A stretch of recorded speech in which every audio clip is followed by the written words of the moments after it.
happy birthday to you.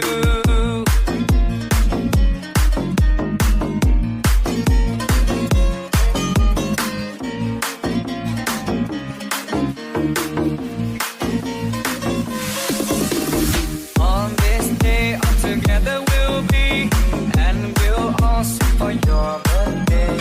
1, 2, 3, we blow out the candles. Happy birthday to you. Happy birthday to you. And happy birthday to you.